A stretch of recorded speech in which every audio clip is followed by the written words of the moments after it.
Back to Mobility Project, high rep clean and jerk number 2. This time we're talking about the lower extremity, getting ready for the games workout number 3. It's a full clean. I've got to get comfortable jumping and landing, receiving in a tight position. Feet are obviously going to be somewhere between 3 and 7 degrees, but I need to be able to get into this position and keep as upright as torso as possible with as much tension as possible. This is as I transition with as early as straight back as possible. I'm maintaining my efficiency, I'm minimizing shear. It's a much more effective position than getting into this kind of good morning deadlift and clean back up. I want to keep my back up straight. It means I need to be able to receive quickly, stand back up out of the hole and go. So here's what we're going to do. We're going to work on that bottom position with the capsule stretch.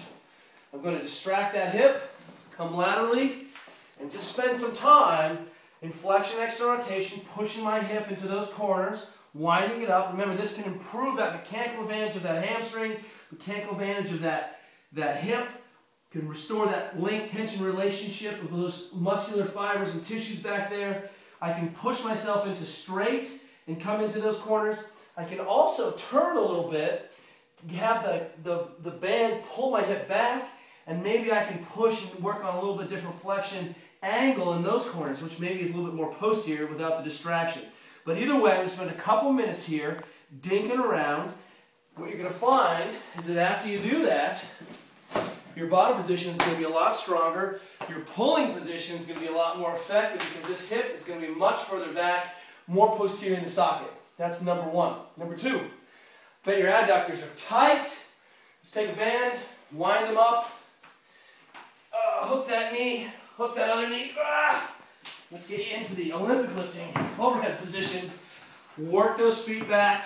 You can contract, relax here, open those hips up. That would be really, really good stuff to do. Walk those feet back, just pressing back and forth. Hold, release. It's kind of a combination super frog, Olympic lifting kind of organization here. And I'm going to just spend a couple minutes here. By the time I'm warmed up and prepped, I'm not going to lose any potential, but my bottom position is going to be quality. Last thing I might do, open up that hip.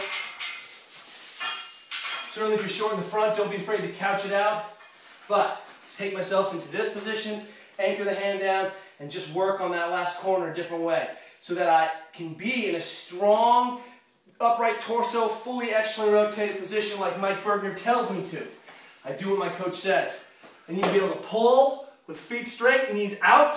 The knee out position allows me to set the back early, maintain a good upright position, get into transition, still maintain that external rotation, and jump effectively.